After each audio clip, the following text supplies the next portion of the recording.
Olá!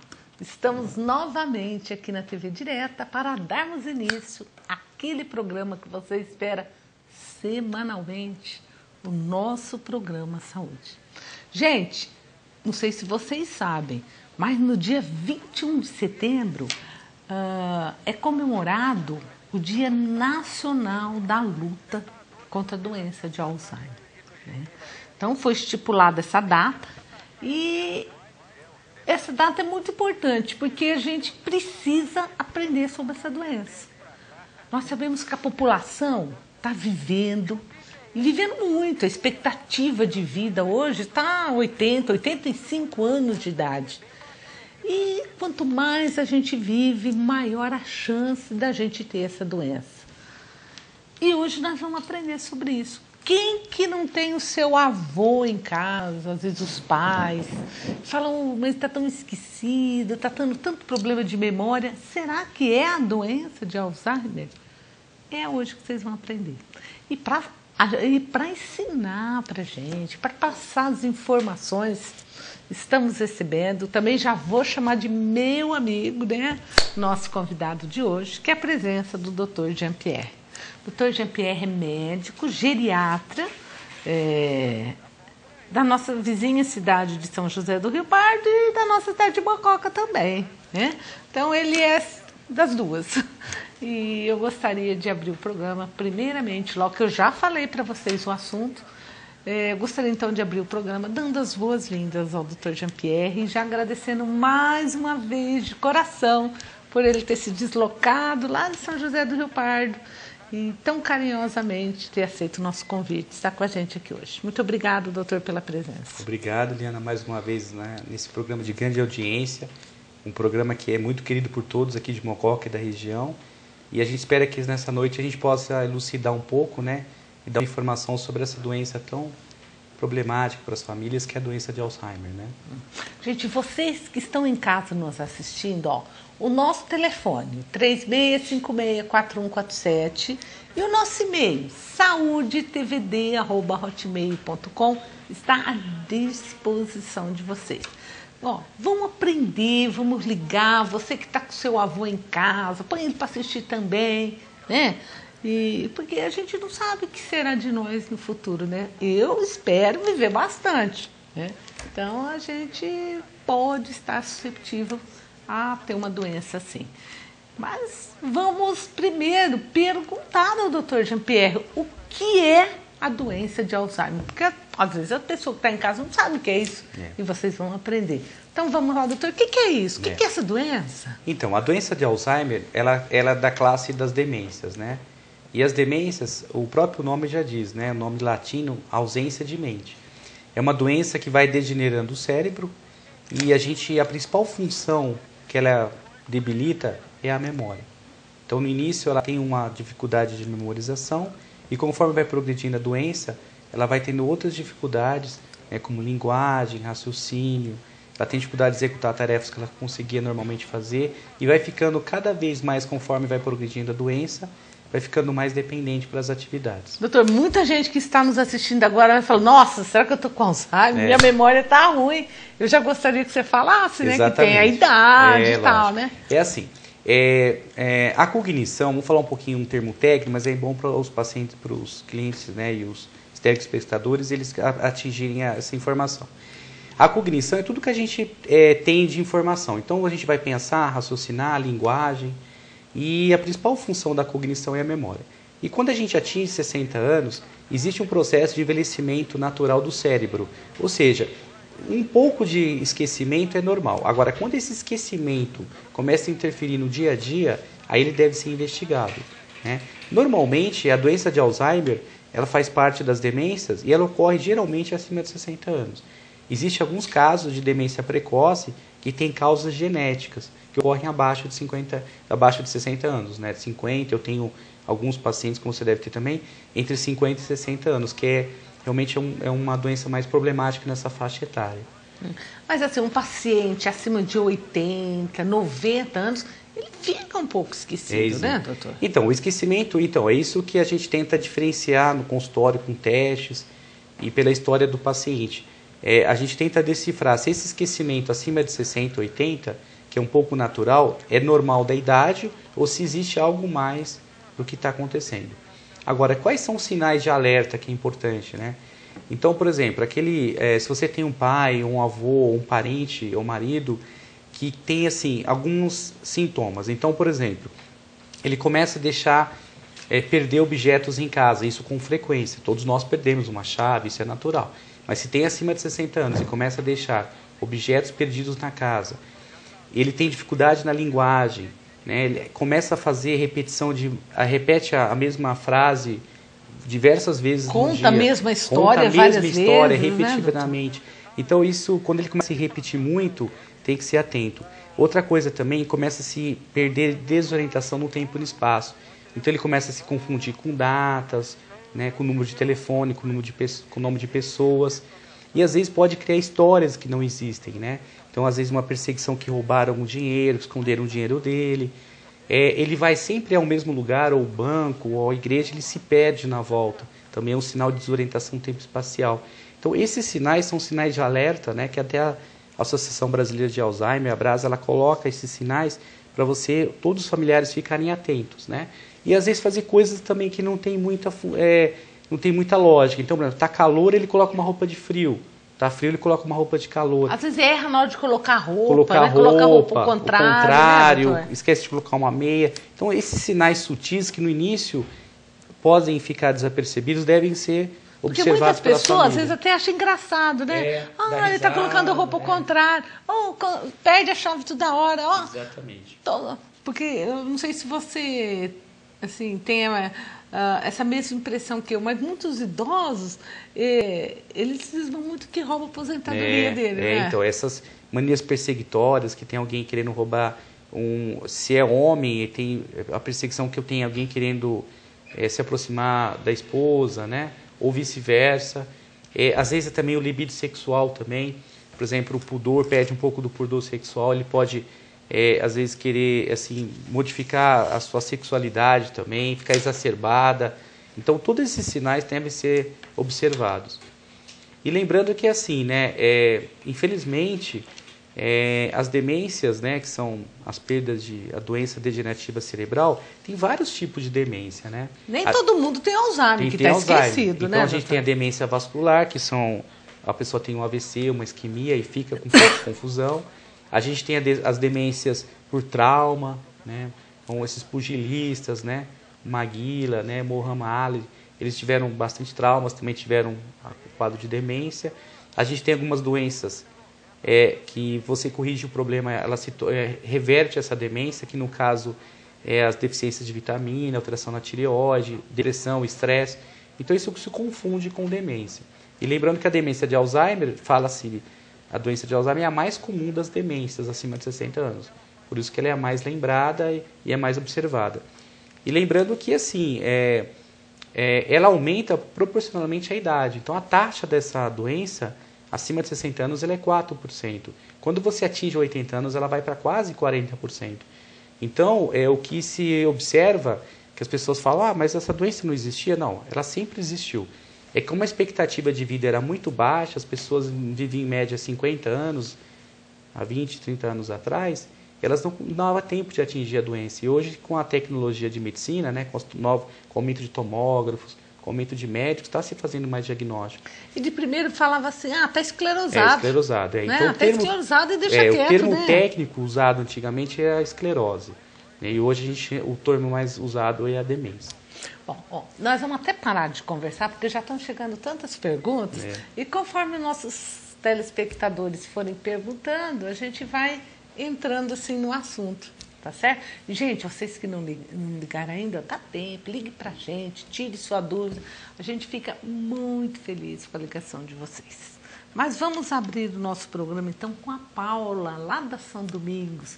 Um abraço a todo mundo da São Domingos que acompanha o programa Saúde, e em especial para a Paula, que foi a primeira telespectadora que ligou pra gente. Então ela disse, boa noite, doutor Jean e doutora Eliana. Boa noite, Paula. Boa noite. Gostaria que o doutor falasse sobre a esclerose, sobre né? Quais são os sintomas, né, que foi falado? E se tem tratamento, doutor? Então, sintomas, assim, a doença tem 3 fases. A média de expectativa de vida varia de cada pessoa, mas uma média de 10 a 12 anos. No início, como a gente já colocou aqui, ela começa a ter esquecimento, né, perde objetos em casa, são esquecimentos leves que talvez não interferem no dia a dia. E conforme isso vai progredindo, depois de 2 a 3 anos, ela sai dessa fase inicial. Aí ela vai tendo dificuldade de reconhecer objetos, reconhecer pessoas, ela tem dificuldade de fazer tarefas em casa, ela precisa ser ajudada para dar o banho, para se trocar de roupa. Então ela vai perdendo toda aquela identidade de tarefas que ela fazia normalmente, ela começa a perder. E a fase avançada, depois de 8 anos, né, de 6 a 8 anos, é a fase moderada. Ela já perde, ela não começa mais a falar, perde a linguagem, ela começa a falar por mímicas, por gestos, geralmente vai ficando acamado, tem dificuldade para andar, né, tem incontinência de urina, perde a urina sozinha, a urina fecal, a incontinência fecal, tem dificuldade para ir ao banheiro. Então, assim, essa é a fase, mais infelizmente, mais tardia da doença. E a Paula gostaria de saber se tem jeito de prevenir, doutora. Então, a gente ia deixar para o final a prevenção, mas a gente pode falar agora. A prevenção é assim, existem várias coisas, se você olhar na internet, né, em vários sites, mas que tem baseada em alguma evidência científica que a gente vai comentar aqui. Uma delas primeira coisa para melhorar e para prevenir qualquer tipo de doença, não só doença de Alzheimer, mas AVC, derrame, doença cardiovascular, infarto, são as doenças que mais matam a terceira idade, é a atividade física. Então, hoje os estudos mostram que 40% dos derrames, dos AVCs e das doenças de Alzheimer, ela pode ser prevenida pela atividade física. E o que é atividade física? É você fazer uma atividade de 30 minutos, pelo menos 3 vezes a semana. Seja ela andar, caminhar, bicicleta, esteira, natação e hidroginástica. Então, a primeira coisa, não existe nenhum remédio que previne mais do que a atividade física. Porque ele aumenta a oxigenação cerebral, ela evita o envelhecimento das células e promove um aumento de melhora das células nervosas. E a sensação de prazer que dá, né? Então, a atividade física é a principal. A segunda vem da alimentação. Hoje existem vários estudos dentro da área de cardiologia, neurologia, que é a dieta do Mediterrâneo. Porque o processo todo, dos fatores de risco da doença de Alzheimer, quais são os fatores de risco para ter a doença? Então, o fator genético, o mais importante é a idade, porque você envelhecendo, você já tem um maior risco. Segundo, você tem os fatores genéticos, né? Existe uma proteína, né, EPOE, YE4, que ela tem alguns pacientes que têm essa doença. E você tem os fatores como hipertensão, que eles achavam que era só para derrame ou AVC, mas a hipertensão, colesterol alto, a obesidade, o sedentarismo, fumar e beber, né? Aumento dos níveis de colesterol. Então, esses fatores também, eles são fatores também para a doença de Alzheimer. Então, todos esses fatores estão ligados à aterosclerose. Não é esclerose, é aterosclerose. E são plaquinhas de gordura que vão se acumulando durante a vida. Isso promove uma inflamação nas artérias e faz com que diminua o fluxo cerebral.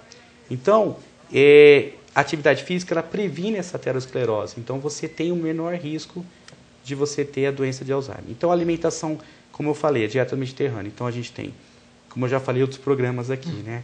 A castanha, um pouquinho de castanha todo dia, uma mãozinha que dá mais ou menos 90 gramas. O chá verde, tem alguns estudos que tem algum benefício de efeito antioxidante, 1 copo por dia. Principalmente o suco de uva ou cálice de vinho, né, para quem não pode beber. Tinto, né? O suco de uva é tinto integral, não pode ser aqueles néctar. É o integral tinto, um cálice mais ou menos, ou um copo de 150 ml. Porque essas substâncias que tem na uva, ela diminui o processo inflamatório das artérias. E comer muito peixe. Mas qual o peixe? Quanto mais profundo do mar, mais ômega ele tem. Então a gente tem 2 peixes que são baratos para a gente comer, embora seja de lata, mas a gente às vezes é o único jeito na região do interior, né? A gente não está na região praiana, então a gente tem o atum e a sardinha. Mas quanto que tem que comer? São 150 gramas, mais ou menos uma latinha. E o salmão, né? E a tilápia, que é o peixe, a gente também tem, ele tem ômega, mas tem menos quantidade. E não pode ser frito nem a milanesa. O ideal é que você seja assado, grelhado ou cozido, para não perder os nutrientes. Você sabe que eu fui num congresso, por sinal nesse que você não estava, né? Numa das palestras de Alzheimer, o palestrante falava assim, olha, eu como peixe todo dia. Se não tiver o peixe, eu tomo uma cápsula de ômega 3, mas não fico sem o peixe. Exatamente. Então, o ômega, o pessoal sempre pergunta, vale a pena tomar, não vale a pena? O ômega, na verdade, o ômega, ele é uma substância que ele promove essa diminuição dessa placa de gordura, né? Ela tem o efeito anti-inflamatório e melhora o bom colesterol. Então, o ômega, para quem não come peixe, aí sim deve comer ômega. Agora, para quem come peixe 3 vezes na semana, o 4 já tem a quantidade de ômega necessária. E o salmão, né? E o salmão é um pouco mais caro, mas a sardinha e o atum tem os mesmos nutrientes e também podem ser usados. E faltou o azeite, né? Então, o azeite de oliva não precisa ser menos ácido, o mais puro. Sendo azeite, não pode ser misturado com soja, que é o importante, com óleo de soja. O azeite, então assim, fazer tudo com azeite, se pudesse, o ideal, porque o azeite também é um óleo do bem, diminui o colesterol ruim, né? E melhora o bom colesterol, que promove essa diminuição dessas inflamação das artérias. E bastante verdura, legumes, vegetais variados. Quer dizer, tem que se cuidar, né? A gente tem que se cuidar quando jovem para poder ter uma velhice sadia, né? Então é importante. Então a dieta mediterrânea, atividade física e o mais importante ali que faltou para complementar a prevenção, estimular o cérebro. Então os estudos mostram que o estímulo cognitivo, então ler bastante, palavra cruzada, sudoku, fazer bastante pintura, artesanato, tudo que você fizer, curso, língua, instrumentos musicais, o que você puder fazer, você vai melhorando o que? A tua reserva cognitiva, ou seja, os teus neurônios, as tuas células cerebrais, elas ficam melhor treinadas. E elas, se você um dia tiver a doença, você vai ter ela menos agressiva, porque você tem neurônios mais estimulados que compensam essa perda desses neurônios ruins. Então o estímulo cerebral desde pequeno, e desde adulto, jovem, e desde idoso, você tem que estar fazendo. E lembrando que o estímulo cognitivo tem que ser coisas diferentes. Você tem que ter o desafio do cérebro. Coisas que você já aprendeu, já sei fazer crochê. É bom, mas tem que ser uma atividade que você nunca fez, os seus neurônios melhorarem a capacidade de ligação. Mas, uma pergunta que eu também tenho certeza que muitos jovens devem estar querendo perguntar para você.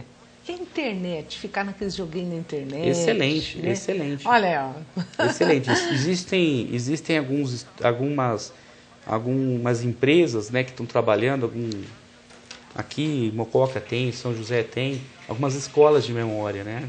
E eles têm também aprendizado online, né? Um treinamento de memória. E os jogos para os idosos é muito interessante. Então a Estrela, por exemplo, ela está lançando alguns jogos, né? A Estrela, que é o pessoal mais antigo, lembra, né? Ainda existe, é uma empresa que produz brinquedos, né?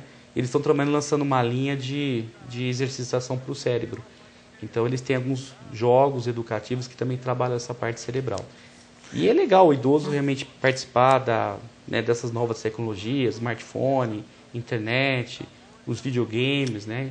Isso já tem estudos mostrando que idosos que fazem horas com seus netos, né, alguns minutos do dia de videogame, eles têm um estímulo de memória em testes melhor que outros que não fazem esse que ideia boa, né? Colocar o vô para jogar videogame. Exatamente. Imagina o netinho com o vô lá, né? Muito interessante. Mas vamos continuar. A dona Odete, da Casa Marques, e o pessoal todo ligou para mandar um abraço ao Dr. Jean-Pierre. Obrigado. Um abraço para vocês todos aí que sempre assistem a gente. O Pedro, da Coab 2, fez uma pergunta bem interessante, né? Se a pessoa que tem Alzheimer, ela pode ter uma boa qualidade de vida? Pode sim. Eu tenho vários pacientes, né, como você deve ter também. São pacientes assim que fazem atividade física, têm boa alimentação, têm um estímulo de memória importante, tem o seu horário do dia, onde ele tem várias atividades, várias tarefas para ser feito. Então, assim, eu tenho vários pacientes que, apesar de ter a doença, com a equipe, né, a gente fala equipe disciplinar, atividades de fisioterapia, exercícios de caminhada, estímulos de memória. Então, ele tem todo o dia dele planejado, isso é importante. Dá para viver com boa qualidade, sim. A Maria Helena, lá da Vila Carvalho, também ligou para a gente. A pergunta dela é se o estresse pode causar esquecimento. Sim. Os distúrbios de ansiedade, né, o estresse, a depressão, ela mexe muito com a memória. Tanto é que muitos pacientes às vezes vêm com essas queixas de memória, né, no nosso consultório, e a gente faz os testes e vê que na verdade a pessoa tem uma depressão, uma ansiedade, isso interfere bastante na memória. E até pode fazer um falso diagnóstico. É muito interessante também, logo que nós estamos falando de causa de esquecimento, são os distúrbios do sono. Né? O sono é importantíssimo. Eu falo que dormir é melhor que comer, não é? Exatamente. A gente vê que da higiene do sono são aquelas orientações que a gente dá para ter uma boa noite de sono. Uma delas, para ter uma boa memória, é ter uma boa noite de sono, isso que você falou. Porque o descanso, né, ele promove recuperação celular, então você acaba melhorando o seu desempenho durante o dia. A pessoa ronca, mexe as pernas, não dorme direito, liga a televisão, luz acesa. Não tem como a memória ficar boa. E a doença de Alzheimer, a gente vê que é uma doença que já está virando uma epidemia, né? A gente tem um caso a cada 7 segundos. A cada 7 segundos. É feito um diagnóstico no mundo. Então, só durante esse programa, imagina quantos pacientes foram feitos o diagnóstico. É mesmo, hein? Então, a gente tem no Brasil hoje quase 11 milhões de pessoas com essa doença, né? E no mundo inteiro em torno de 50 milhões. E 2/3 dessa doença está em países em desenvolvimento. Índia, Brasil, China, né? Os países da África. Então, a gente está vendo que se os governos, né? Os órgãos não governamentais não fizerem algumas medidas para vai ser uma epidemia. E é uma doença que debilita muito a família, né? Existem grandes gastos. Hoje o governo americano, ele gasta praticamente quase 2% do PIB dele só em gasto com doença de Alzheimer. 2% do PIB? Imagina 2%. Eles acreditam que em 30 anos, tudo que os Estados Unidos gasta hoje em saúde, ele vai gastar só com doença de Alzheimer. Então, realmente, os gastos vão ser assustadores. Para países que são ricos, imagine países em desenvolvimento como o Brasil, a Índia e China, onde 2/3 dessa doença está presente. Então, a gente acredita que praticamente em 20 anos vai dobrar, vai passar para 100 milhões de pessoas com doença. 100 milhões de pessoas com a doença. É muita gente. É muita gente. E a chance da gente ter é grande, né? É grande. Só o fato de envelhecer agora, por isso você tem que se cuidar desde pequeno. Dieta mediterrânea, atividade física. Quem não quiser correr o risco tem que morrer cedo. Então, né, exatamente. É o que acontecia antes, né? Então, como a expectativa de vida era 50 anos há 50 anos atrás, as pessoas, infelizmente, não dava tempo de atingir a doença, né? Então, hoje, como acima de 90 anos a taxa é 40% praticamente, então a gente vai ter uma prevalência muito grande, já está tendo, infelizmente, dessa doença. Gente, é só a gente prestar atenção nesse número.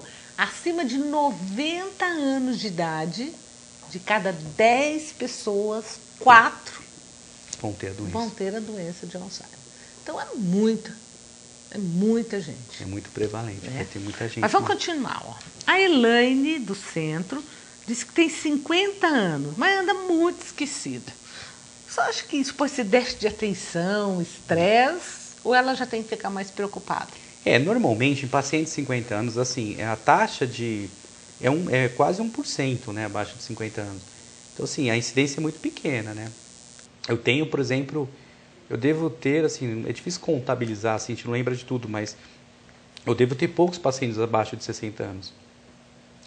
E, normalmente, o déficit de atenção, o estresse, a preocupação, né, hoje, a sociedade nos cobra muito, né? Então, a gente é muito cobrado. Então, geralmente, esses distúrbios de atenção, ansiedade, geralmente é a causa. Mas, aí, se precisar, ir procurar um neurologista, um geriatra, né? Para fazer os testes, investigar direitinho, ver se não tem nenhuma anemia, nenhuma alteração de tireoide, né? Nenhuma outra alteração que possa estar atrapalhando. Então, tem algumas doenças que podem interferir na memória, né? Então, a gente tem que investigar. Então, agora, se o esquecimento é constante e você já resolveu o problema da ansiedade, já tratou e não melhorou, aí você deve ficar atenta e procurar. E também ver a história genética, né? Porque, assim, geralmente pacientes próximo de 50 anos com queixa de memória, aí tem uma causa mais genética. Aí você tem que ver se na tua família tem alguém com essa doença. O que a gente sabe é que quem tem na doença um ente querido, um parente de primeiro, segundo grau, ele tem 2,5 mais vezes chances de ter. Mas isso não quer dizer que ele vai ter a doença, né? Então... foi o que o Francisco aqui do Projeto 100 está perguntando. Se o Alzheimer é transmitido geneticamente. Então. Por exemplo, se o pai tem Alzheimer, o avô você tem 2,5. 2,5 maior a chance. Mais chance. Agora, né? Quando é próximo, quando é muito precoce, seja, em idade muito nova, aí a causa genética é muito grande. Geralmente, esses acima de 90 anos são processos do envelhecimento mesmo, do estilo de vida que a pessoa teve. Mas a causa genética, quando tem características de precoce, entre 50 e 60 anos, aí tem uma característica genética. E é importante, eu acho, hoje a gente passar a mensagem que tem tratamento. É, exatamente. Né? Que as pessoas têm que entender que foi-se o tempo que às vezes um idoso ficava esquecido, falava, não, isso é da idade, deixa quieto. Não, gente, hoje não pode nem fazer trabalho, né, colocando um grupo com remédio e um grupo sem remédio, Exatamente. porque já se sabe que o medicamento faz a diferença na vida. Então, o que acontece? Quando você faz, o que a gente percebe é que quando você faz o diagnóstico mais rápido, né, quando você atrasa 1 ano o diagnóstico, você aumenta a tua chance de morrer mais rápido. Sem contar os gastos, né? Eles acreditam em 9 milhões de reais que você, de cada a porcentagem de pessoas que você não faz o diagnóstico. O tratamento é assim, a gente não tem um remédio que cura a doença. Na verdade, o tratamento ele melhora os sintomas da doença. Porque como que ocorre a doença? Existe uma proteína, né, que é a proteína beta-amiloide, que ela vai acometendo as células nervosas. E ela vai causando umas placas que vão se acumulando no cérebro. São as placas neurofibrilares, né? E essas placas senis, elas vão deteriorando e morrendo, fazendo a morte dos neurônios. A medicação, existem 3 medicamentos aprovados pela Anvisa, né, pelo Ministério da Saúde, que retardam a doença. E essas drogas, quanto mais precocemente, quanto antes você introduzir, a resposta é melhor. Então a gente sabe que quanto mais você demora para introduzir a doença, né, a resposta é menor. Então é importante lembrar que existem essas 3 drogas e uma outra droga para a fase moderada e avançada da doença. Então, assim, a gente tem medicamento para as 3 fases. Então, tem que tratar. E o que a gente tem, assim, né, até eu tive num curso na Alemanha que eu fiz esse ano, no Congresso Europeu de Neurologia, e a gente viu e observou na mídia, foi falado de algumas drogas que estão vindo, né? Então, a gente tem essas drogas novas, uma delas é a soluzonumab, que até apareceu nos jornais, é uma droga biológica, né? Que ela vai ser injetável e ela vai diminuir essas placas, então ela vai agir diretamente na doença. Então, essa soluzonumab é do laboratório Lilly, né, que tem as patentes, ela vai ser futuramente, ainda está em pesquisas em ratos. Agora, que eu vi lá na Alemanha, no congresso, que existe uma droga chamada aducanumab, que é também uma droga biológica e já está em fase 3, que é a fase em humanos. E parece que essa droga ela vai ser mais promissora.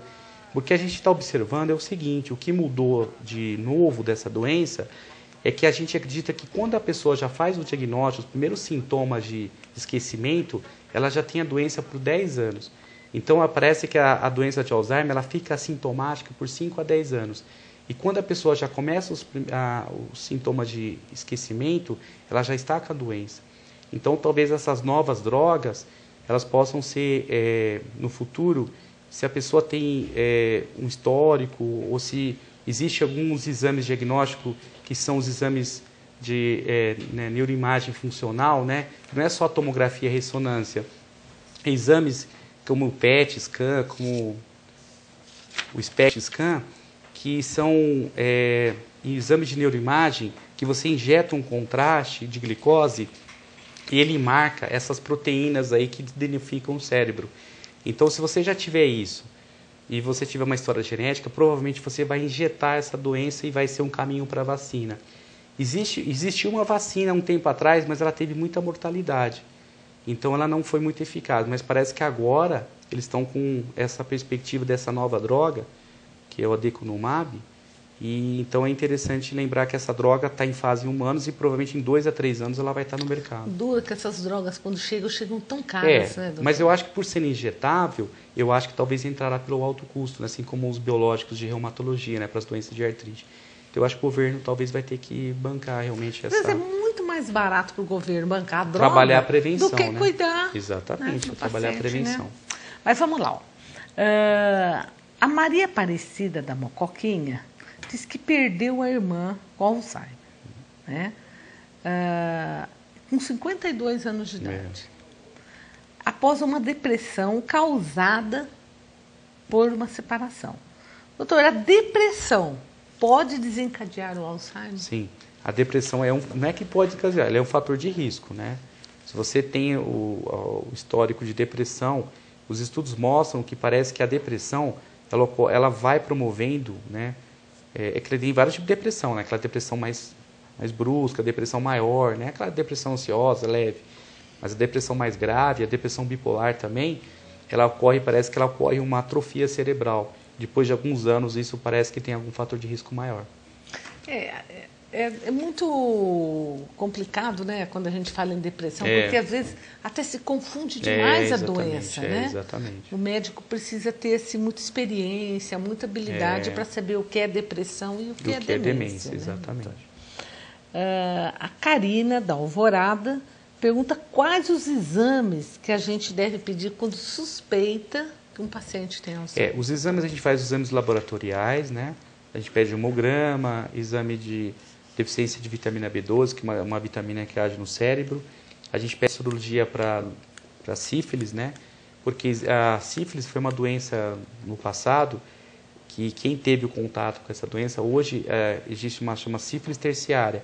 Depois de alguns anos parece que ela tem um processo cerebral. É muito mais rara, mas pode acontecer. A gente pede hemograma para ver anemia, deficiência da tireoide, exames de fígado, de rim, né, função do rim e anemia. Esses são os exames laboratórios. Exames de imagem é uma tomografia, uma ressonância nuclear magnética de crânio.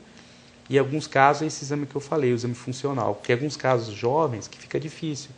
Então a gente usa o SPECT e o PET scan cerebral, que são exames que você faz uma injeção de glicose no cérebro e ele mapeia com o fluxo cerebral em áreas que poderiam ter a hora de Alzheimer. Porque a doença de Alzheimer, ela comete a região do hipocampo, né, onde fica a memória, a região temporal, que é essa região lateral.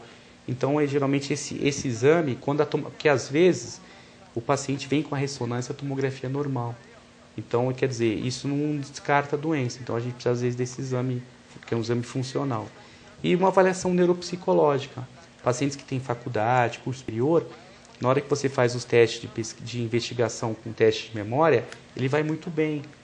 Por ele ter um nível educacional maior, ele consegue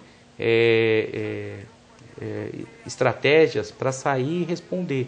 Mas isso não quer dizer que ele não esteja com problema. Então, a gente faz uma avaliação com uma especialista, uma neuropsicóloga, que ela é especializada em memória, ela testa várias áreas do cérebro, um teste que dura 4 horas e meia, e geralmente a gente pede para pacientes que têm alta escolaridade. Eu tenho uma médica, por exemplo, uma colega médica, que ela fez essa avaliação e confirmou, né? Porque nos testes que eu fazia no consultório, ela não conseguia. E hoje ela está fazendo o tratamento e está indo bem, aparentemente. Já tem 53 anos. Um telespectador anônimo nosso ligou e fez uma pergunta também muito jóia, doutora. Eu tenho certeza que você respondendo vai ajudar muitas pessoas que estão em casa. O que fazer com a sexualidade exagerada do paciente? Então, isso é difícil mesmo. Tem remédio? Então, eu vou falar, aproveitando a pergunta, né, muito boa pergunta, parabéns. A gente só falou agora da doença, do diagnóstico, tratamento, a gente não falou com essa parte psicológica da doença. Existe o SCPD, né, são os sintomas comportamentais e psicológicos da demência. Quando ele chega na fase moderada, né, já não na fase inicial, existem alguns sintomas comportamentais. Então ele pode ter alucinações, agressividade, irritabilidade, ele pode ficar agressivo e pode ter essa desinibição sexual, né? Então ele perde um pouco o pudor. Então o que a gente tem que fazer? Existem várias estratégias, né? Bom, primeiro, qual que é o horário que ele fica mais acreditado? Geralmente é no final do pôr do sol, no final do dia. Por quê? Parece que a gente não sabe porque, mas parece que ocorre uma química, quando diminui a luz, eles ficam bastante confusos e agitados. Então, primeira coisa, você tem que tirar tudo que é pontiagudo, tudo que é elementos cortantes, né? Deixar todas as portas trancadas. Uma coisa importante é que eles têm muito assustam demais com espelhos. Então você cobrir os espelhos e manter todas as portas trancadas. E você deixar um ambiente bem calmo, mais iluminado possível. Por quê? A diminuição da luz parece que é um dos fatores de confusão. Então você deixar um ambiente bastante iluminado e você às vezes distrair o paciente. Então na hora que ele está, uma das estratégias da sexualidade, você distrair ele com outra coisa. Primeiro, às vezes o fator desencadeante, né? Às vezes a a esposa, um filho, um neto, porque ele vai perdendo a noção de quem é parente, né? Ele vê uma mulher. E às vezes ele pode ver uma mulher num objeto. Então você tem que talvez retirar essas pessoas que estão causando isso e distrair ele com alguma coisa. Coloca uma música, dá uma volta com ele na casa, coloca um álbum de fotografia, né? Tenta fazer uma coisa para distrair nesse momento de agitação. Não só para a parte da sexualidade, mas para outras agitações que podem ocorrer. Então a arte-terapia, que é tarefas que você pode fazer, pintura, artesanato, pôr música. Então, por exemplo, coloca uma música sertaneja, se ele gosta, ele vai acabar lembrando de outras coisas e vai esquecer desse problema. Então, esses sintomas comportamentais talvez seja o mais difícil para a família de conter isso. E em situações que não melhoram, comunicar para o médico que está acompanhando, porque às vezes precisa tomar algum medicamento para essa agitação. E tem que ter paciência, muito carinho, porque não adianta ir de frente. Né, Exatamente. doutor? Se o paciente está agressivo, se o paciente está imaginando coisas, eu acho que se você começa a negar, falar, ele não vai acreditar, né? Então tem que ter muito jeitinho para lidar nessa situação. Lembrando, né? Também uma coisa importante, não só a parte de sexualidade, mas a parte financeira. Então, às vezes, muitos pacientes familiares descobrem que o pai está com um problema de memória, com demência, às vezes é pela conta bancária. Então, às vezes, por isso que é sempre bom, né, se você tem um pai, um parente, manter, lógico, a liberdade dele, né, não desconfiá-lo, nem tentar interferir na vida social dele, na vida financeira, mas observar as contas, porque às vezes ele, no início da doença, ele começa a fazer atitudes que ele não percebe.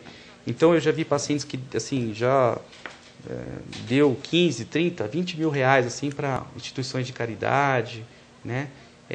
Começa a fazer boleto de tudo que é coisa, começa assim, transfere um dinheiro, não lembra de transferiu, né? O dinheiro começa a desaparecer da conta.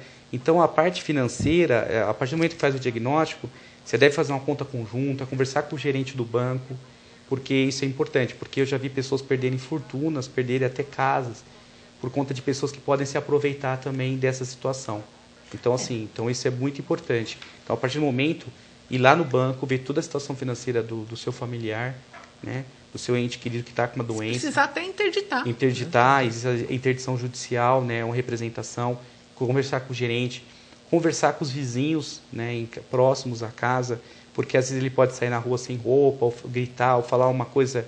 Eu já vi pacientes meus falar que estão passando fome, né? E vizinhos às vezes denunciar no Ministério Público, fazer uma denúncia. Eu também, né? Já vi assim, muitos pacientes, eles falam, ó, eles estão batendo em mim. Estão batendo em mim, né?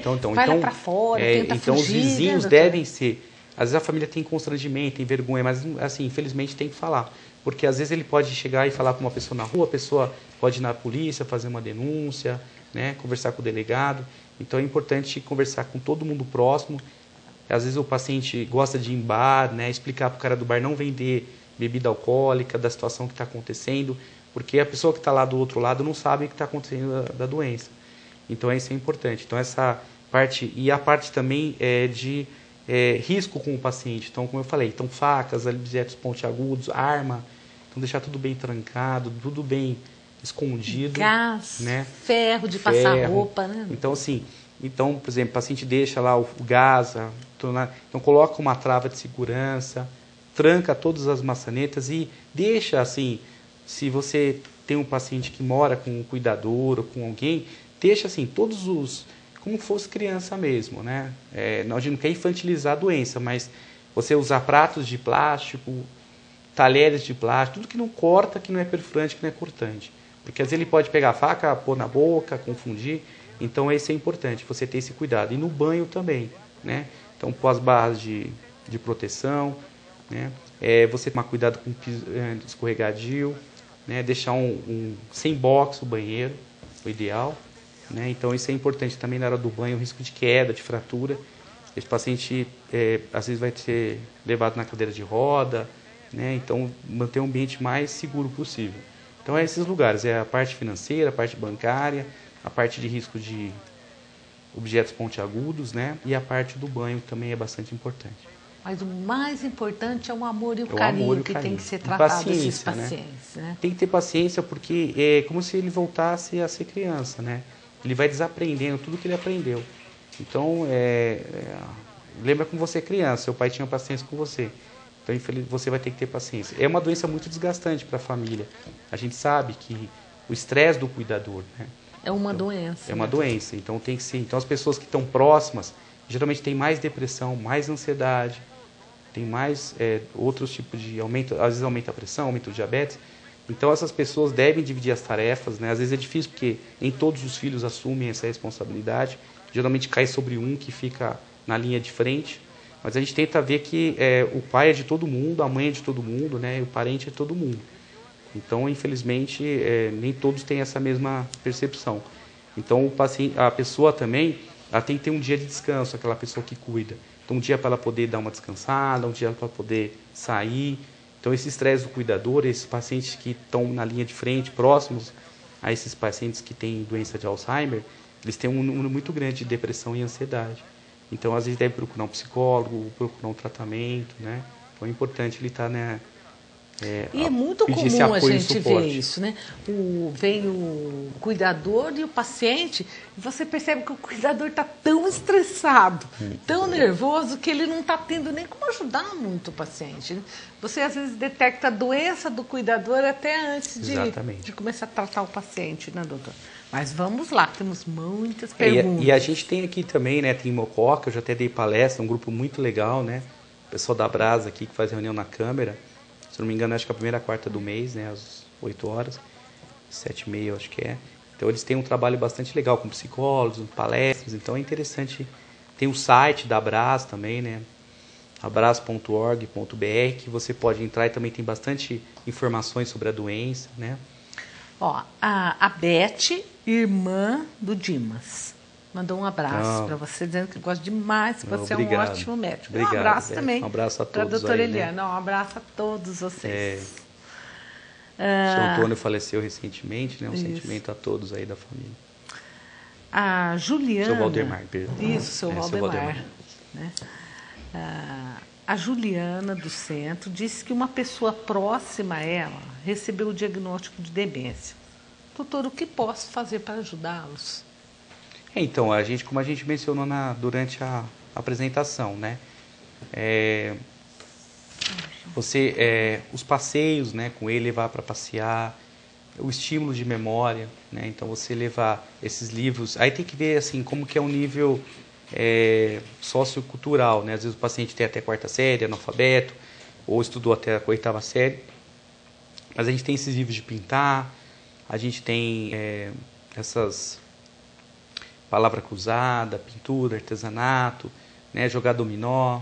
Então, essa parte assim de tarefas fora do tratamento, né, da doença é importante.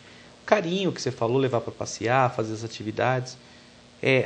A única coisa assim que a gente não recomenda é assim, quando está numa fase muito avançada, às vezes os filhos gostam de levar para passear, mudar de lugar. Isso talvez não é tão bom na fase muito avançada da doença. Porque quando você muda o lugar de que ele mora, que ele dorme, ele fica um pouquinho mais confuso. Então é interessante na fase avançada, não é no início. Na fase avançada da doença, você tem um horário para dormir, para acordar, para almoçar, para jantar, e não mudar ele muito de lugar.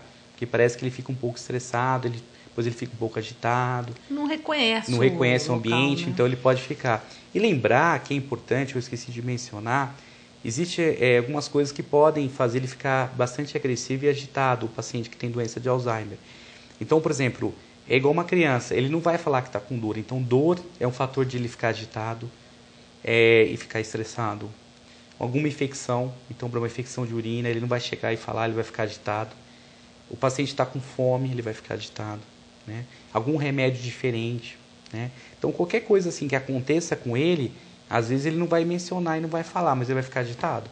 Então, se essa agitação é mais do que o normal, você deve investigar. O intestino preso pode dar cólica, né? Então, às vezes você dá um remédio para gás, dá um analgésico permitido pelo médico. Então, tudo isso aí também são estratégias que você pode ajudar esse familiar que está com essa doença.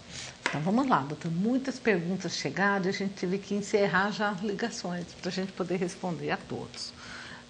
A Fernanda, do Chico Piscina, gostaria de saber o que a rede pública disponibiliza para o tratamento das demências. Então, como eu falei, a gente tem 3 medicamentos, né, que são aprovados pela Anvisa. Esses 3 medicamentos, eles podem ser prescritos pelo neuro, pelo geriatra, né, pelo psiquiatra. E a gente também, na rede também tem, né, você que foi secretária de saúde, a gente tem o psicólogo, né, tem a parte de fisioterapia, né, um serviço, né, o Sint também, que é um serviço que eles fazem trabalhos, né, passam um dia, né, então tem isso aí. E tem também o dia, né, o espaço dia também, né, é um espaço dia que você pode levar o paciente para ele passar o dia com essa equipe multidisciplinar. Ó, outra pessoa que ligou para a gente, outro telespectador anônimo, ele gostaria de saber a diferença entre demência e loucura. Porque às vezes a pessoa fica tão agitada que eles acham que... Quando? Então, assim, os distúrbios a demência, né? A demência é aquilo que eu falei, é uma doença onde você tem distúrbio de ausência de memória, né? E você tem distúrbio de comportamento. Entre eles você pode ter alucinação e agitação. O distúrbio psiquiátrico, né, a loucura, o delírio, é uma doença psiquiátrica, né? A pessoa tem a memória às vezes preservada e você tem um distúrbio de agitação, de agressividade, né, de delírios, de confusões. Então, na verdade, a demência é uma doença psiquiátrica, mas ela tem características neurológicas, ou seja, ela tem basicamente alteração de memória, mas esse comportamento. A doença psiquiátrica, o delírio, a confusão, ele pode ter a memória preservada e ter as agitações. Ó, o Dimas da Santa Rosa disse que a mãe dele tem 74 anos. Quando está dormindo, ela grita, murmura. Não, recentemente ela perdeu o marido e o filho. Né? Doutor, pode ser início de uma depressão? Então, pode. É que assim, ó, esses delírios noturnos, a gente tem um distúrbio do sono, né, que é o distúrbio comportamental do sono REM. É uma fase do sono que a pessoa, ela vive, ela está dormindo, mas ela parece que está vivendo a realidade. Então ela bate, ela grita, ela parece que está vivendo um pesadelo. Esse distúrbio é um distúrbio do sono, tá? Isso não quer dizer nada com depressão. Isso estou contando que ela esteja dormindo, né? Então isso é um distúrbio do sono. Às vezes a gente faz um exame que chama polissonografia, né? Que a doutora Eliana, que é especialista, ela tinha um aparelho, né? Que é um exame que você dorme com esse aparelho, ele monitora o teu sono, e tem insônia, tem 100 e poucos distúrbios do sono. Um deles é esse distúrbio do sono REM, é um distúrbio do sono profundo, ele dá essas agitações, essas confusões. Então isso está parecendo mais um distúrbio do sono do que uma demência. Mas precisa tratar. Tem que ser investigado, né? E tratado, exatamente. A Rosa Maria, filha do Silvério Crispim, ligou para me dar os parabéns, dizendo muito bom, esclarecedor, e um abraço para o doutor. Obrigado, um abraço para você também. Vamos continuar. A Sandra do José Justo. Doutor, mas qual a causa do Alzheimer?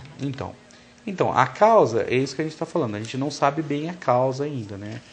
A gente tem uma causa genética, esses fatores de risco, né? Então, essa proteína mal formada, que é esse alelo EPCN4, a gente tem alguns pacientes que têm isso, a hipertensão, o diabetes, o colesterol, né? E a causa é você envelhecer, é uma doença da terceira idade. Então, o fato de você estar mais velho, seus neurônios são mais propensos a ter essa doença. Então, gente, vamos nos cuidar. A Cida Cili ligou, mandar um abraço para a Cida. Um abraço, Cida. Né? Você está adorando o programa. Que bom. Obrigado, Cida. E ela já aprendeu qual a diferença entre estar esquecida e quem tem Alzheimer. O esquecido perde a chave, mas logo em seguida acha. Perfeito. Agora, o Alzheimer pode achar a chave e não saber para que serve. Para que serve. Perfeito. Muito bom, parabéns, Cida. Aprendeu mesmo. Agora, tem que tratar. Exatamente. Né, é isso que eu acho que é a maior mensagem que a gente porque passar, assim, né? O problema é assim, quando o paciente já está na fase moderada, assim, não precisa nem ser médico para você perceber que aquela pessoa tem um problema de funcionamento da memória. Agora, na fase inicial que é o complicado, né? Porque a pessoa tem lapso de memória, que qualquer pessoa pode ter lapso de memória, né? Esquecer uma chave, né? Perder um carro e colocar objetos em coisas e depois não achar. Então, isso no início que aí, se você tem acima de 60 anos, aí você tem que procurar um médico, né, um profissional para estar realmente fazendo essa diferença. A Ana da Santa Rosa disse que a mãe dela tem 95 anos e 7 meses e tem a doença de Alzheimer. Há 15 anos ela é acamada. Doutor, quais são os sintomas assim, finais da doença? É bem triste, né? Assim, como eu mencionei, né? Então, assim, a pessoa perde a linguagem, ela não tem mais vontade. A gente fala que é afasia, né? Ela não fala mais, ela vive através por mímicas e fala gestos. Ela perde a incontinência de urina, então ela perde a urina sozinha, ela não tem condições de ir ao banheiro e lembrar de fazer xixi, né? A parte da incontinência fecal também, né? Ela tem dificuldade de evacuação e ela tem, assim, geralmente fica acamado, né? Ela perde a força muscular, ela vai desaprendendo a comer, né? Infelizmente, às vezes ela precisa de ajuda de uma outra pessoa para se alimentar e vai tendo dificuldade de deglutir, ela vai esquecendo de comer. Então, aí ela precisa, às vezes, usar uma sonda, às vezes usar aquela comida mais pastosa para não ter o risco de aspirar para o pulmão, né? Usar suplementos, né? Então, realmente, a fase final, ela vai perdendo, ela não reconhece mais ninguém da família, né? Fala-se muito pouco, se comunica por sons e gestos e geralmente fica acamada, é a fase mais terminal, né? Doutor, eu acho muito importante a gente passar a mensagem, principalmente para quem tem esses pacientes acamados, né? Da água. Da né? água, né? Porque esse paciente não perde água, né? Então, a hidratação é muito importante, né? Lembrando que, assim, a hidratação, o paciente não lembra de tomar água. E o idoso, o reflexo de ter vontade de tomar água é diminuído. Então, ele já não toma água. E aí, ele tem, por ele não lembrar de tomar água, e ainda tem essa dificuldade de ter a vontade, a sensação menor de água.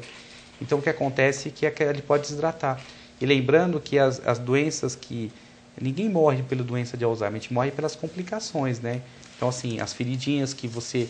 Então, você tem um indivíduo em casa, você tem que lembrar de 3 em 3 horas fazer a movimentação, né? Nunca deixar ele no mesmo lugar. Existem alguns colchões que são usados, colchões caixa de ovo, né? E eles colchões tiram um pouco a pressão, ele é todo furadinho, você pode usar. Existe um colchão pneumático de ar, você coloca na tomadinha e ele faz um movimento de movimentação para você ficar girando. A gente tem alguns suplementos que, por exemplo, o paciente às vezes engasga com água, com líquido. Existem alguns suplementos que você pode engrossar a água e os caldos para ele não engasgar, né, que vende no mercado. E lembrando que também é importante também trocar o paciente, né, porque às vezes o paciente fica com muito tempo com a urina, com xixi, com cocô, isso pode aumentar o risco de irritações na pele, né? Dermatites, alergias. Então, trocar com bastante intensidade, virar o paciente. E lembrar, assim, sempre quando for dar alguma alimentação, risco de aspiração. As doenças que mais matam, que as pessoas mais morrem pela doença de Alzheimer, nessa fase mais terminal, são as pneumonias que aspiram o alimento para o pulmão. Então, lembrar sempre quando for dar alimentação, tem que ser bem devagar, com bastante paciência e paciente o máximo possível sentado, nunca deitado. Isso é uma informação bastante importante. O Mané Garrucho ligou, eu estava sentindo falta da ligação dele. Sempre liga. Ele sempre liga, é verdade. Ele chama manjo de medicina, viu? Outra pergunta que veio para a gente, também do Dilma da Santa Rosa, assim, doutor, falta de paciência. Conforme a idade avança, a pessoa vai perdendo a paciência mesmo ou é próprio da personalidade? Não, isso é uma pergunta difícil de responder, né? Mas assim, não, eu tenho pacientes que são mais idosos e são pacientes. Eu acho que é mais a personalidade de cada paciente, eu acredito. E pergunta também, assim, quando assim, que os idosos, principalmente numa fase inicial da doença, eles sentem muitas dores.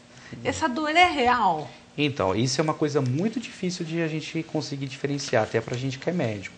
Porque, às vezes, o paciente ele fala um sintoma, e o que a gente observa é assim, às vezes, não querendo enganar o paciente, mas quando ele começa a falar muitos sintomas e, às vezes, não está muito conclusivo o que ele está falando, está fora de proporção, você está falando, às vezes, não está acontecendo nada, ele fala de muitos sintomas, dá uma, se não for diabético, uma aguinha com açúcar, ou simula que está dando um remedinho. Normalmente, se o paciente melhorar, aquilo pode ser mais da cabeça, do emocional dele. Se realmente persistir, aí pode ser uma dor, né?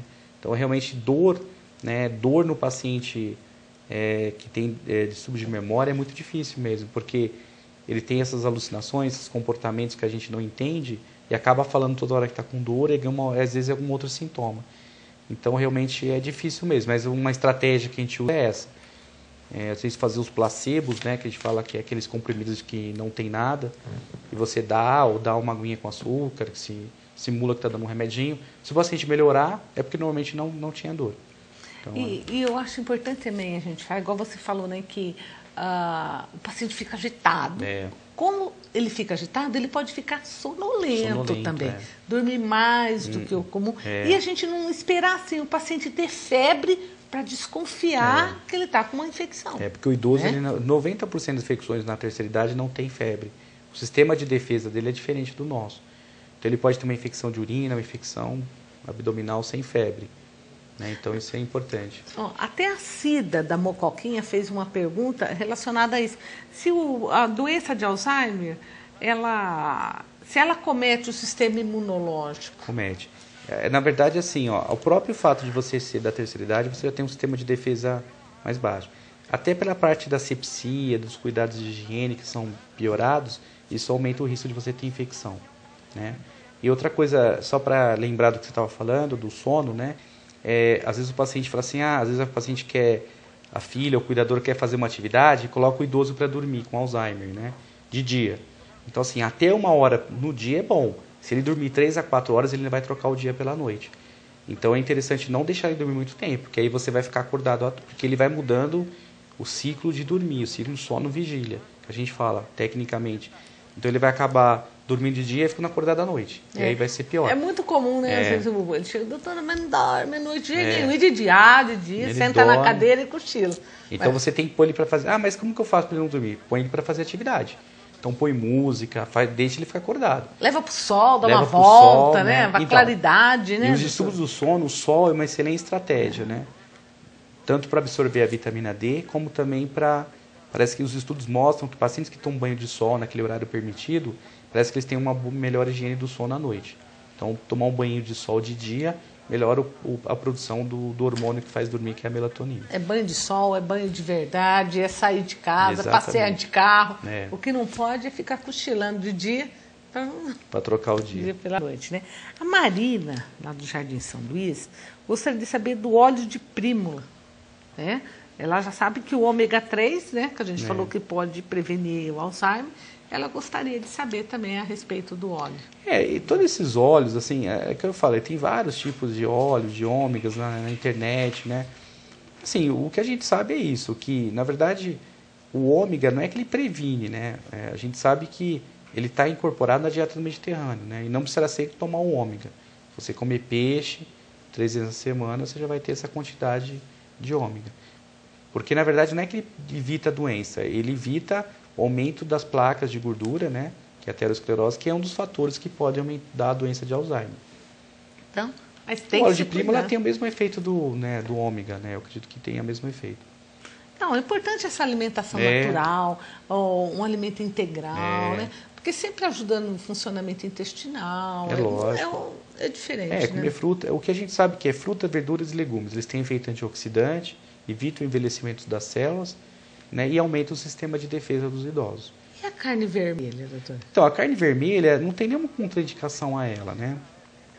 É que a carne branca, ela tem mais ômega, a carne de peixe. Mas o que a gente sabe é que a carne, ela pode ser comida vermelha. Ela tem a vitamina B12 e outros nutrientes. O que a gente pede para não comer carne vermelha é, principalmente grelhada, né? Tem que tomar cuidado, porque alguns estudos, o que eles mostram, né? Isso... Tem várias brigas aí dentro da parte científica, né? Mas o que eles recriminam a carne vermelha é que todo mundo gosta de churrasco, né? Na verdade, eles acham que quando você... A carne gorda, né? Aquela que tem bastante gordura saturada, que é a picanha, cupim, né? Costela, parece que essa gordura, quando ela entra em contato com o carvão, né? Com a brasa, ela elimina algumas substâncias cancerígenas, né? Isso... Então, assim, a gente acredita que talvez o melhor jeito de você comer a carne vermelha ela é cozida, né? Então, que ela tem mais, guarda os nutrientes, né? Não que a gente não deva comer carne grelhada, é isso que eu quero dizer. O problema é comer, talvez, grelhada na brasa, é isso que eles falam que tem um risco.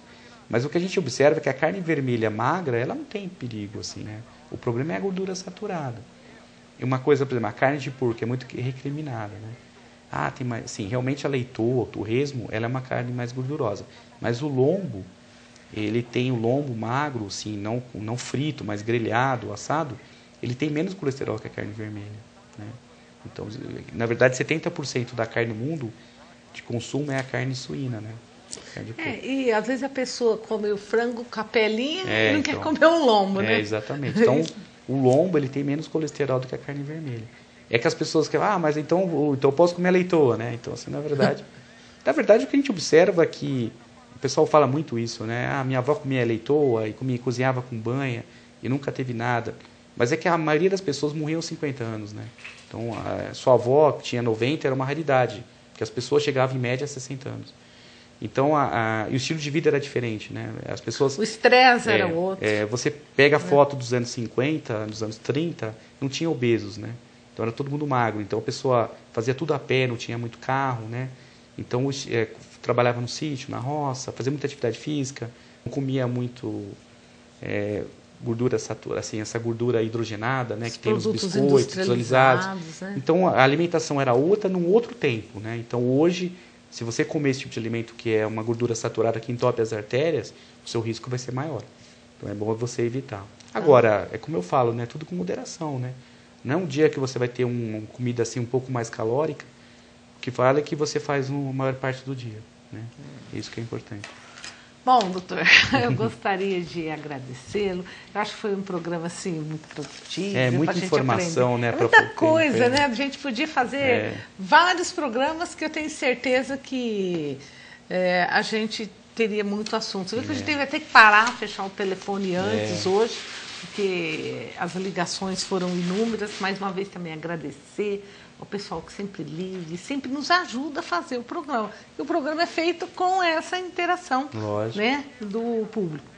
Eu gostaria de registrar mais uma vez minha admiração pelo seu trabalho. Obrigado. Eu particularmente gosto muito de você, Obrigado, né? Querido. E acho muito legal assim esse amor, esse carinho que você tem pelos idosos, porque já está uma situação difícil. A gente vê que o idoso está sofrendo, que a família está sofrendo junto. E a gente, nessa hora, encontrar uma pessoa assim, que dá o apoio, que ajuda, que atende qualquer hora do dia, da noite. Às vezes o doutor já me liga sábado à tarde, ele está atendendo um paciente na casa. Falo, gente, é muito amor isso aí. Gente... E eu admiro muito gente assim, que tem essa disponibilidade, que faz as coisas de coração. Então, dizer que você aqui na nossa cidade você é um presente para a gente, que você fique firme aqui e quem sabe um dia você vem de vez, tá? Com certeza. Obrigado pelas palavras, Leandro. Eu fico muito feliz de ouvir, né? Assim, uma baita amiga, uma baita profissional, né? Uma pessoa também que faz um trabalho lindo aqui na televisão, ajuda muitas famílias, né? Todo esse trabalho que você faz com as pessoas carentes. Então, a gente fica feliz também de ter a tua amizade e parabenizar você também por tudo que você faz. E agradecer pelo convite mais uma vez. E eu gostaria de oferecer-lhe esses docinhos da Biba, que é uma empresa mocoquense. Nossa, maravilhoso. Aqui que a Pérola sempre manda. Né? Que delícia. Eu espero que você goste. Nossa, leve para sua delícia. Esposa. Obrigado. Certo? Isso aqui, nossa, que singelo delícia. mimo, tá? Obrigado. Você conhece, já comeu esses docinhos? Nossa, é maravilhoso. Eu adoro. Então, para casa com esses docinhos. Vou passar, então, a palavra para você fazer suas considerações finais, às vezes alguma coisa que você gostaria de deixar registrado para os nossos telespectadores. Fica à vontade. Eu queria parabenizar, né, assim, e dar um voto de carinho, né, e parabenizar todos aqueles cuidadores de pacientes com doença de Alzheimer, né, desde filhos, né, parentes, amigos, esposas, vizinhos, né. Essa doença é uma doença que eu falo que ela engloba toda a família. Eu tive na minha família, eu sei como é. Então, lembrando que, assim, então dar um voto de estímulos, né, para eles não desistirem, não desanimarem, porque é muito, assim, ao mesmo tempo que é muito cansativo, é muito gratificante você poder ajudar, né, uma pessoa que sempre ajudou outras pessoas e às vezes ela não está naquela função de poder ajudar. E lembrando que a doença de Alzheimer, que eu falo, né, ela não apaga, assim, só lembrança, ela apaga histórias de vida, né. Então, você imagina você perder a memória, tudo que você viveu, tudo que você viveu e vivenciou durante a vida, isso foi embora. Então, imagina como deve ser para a pessoa que não tem mais a memória, como ser difícil. Então, o que a gente pede é muita paciência, muita calma, né? E porque realmente esses pacientes precisam realmente dessa de todo esse carinho, essa paciência, como você falou no começo. E você já viu aquele livro, né? É. Que, não sei se você conhece, que ele fala, olha, ele pode até esquecer que eu sou seu filho, mas eu jamais vou esquecer que ele é meu pai. Exatamente. E só para concluir, tem um filme agora, já está até na locadora, né? Para Sempre Alice, que é um filme novo aí, de uma professora que teve doença de Alzheimer, né? Na fase nova, ela tem 52 anos. E também, tem vários filmes, né? Tem Íris, né? Filho da Noiva, tem vários aí, Filho da Noiva, Íris, né? Filmes que retratam, né, a doença. E é interessante lembrar também, um livro que tem da Brás, Você Não Está Sozinho, né? E esse livro, ele também conta a história de uma cuidadora, de uma filha que cuida da mãe. E lá ele dá bastante. Você pode pedir pelo site da Brás, né? www.abras.org.br, e se eu não me engano tem um custo do livro, eles mandam para casa, um livro bastante interessante. E também tem esse livro que é o Para Sempre Alice, né? Tem um livro também, e já está nas locadoras aí, quem quiser assistir, também é um filme interessante sobre a doença. Gente, eu espero que vocês tenham gostado do nosso programa, que vocês tenham aprendido bastante a respeito dessa doença. E lembre, uma pessoa a cada 7 segundos no mundo vai ter esse diagnóstico dessa doença, né? 40% das pessoas acima dos 90 anos de idade. E com essa expectativa de vida que, se Deus quiser, a gente vai ter, né? A gente precisa se cuidar. Então, deixo aqui registrado mais uma vez meu abraço, meu muito obrigada a todos vocês. Um abraço especial ao doutor que esteve aqui com a gente. Fiquem com Deus e até a próxima semana, se Deus quiser. Vamos.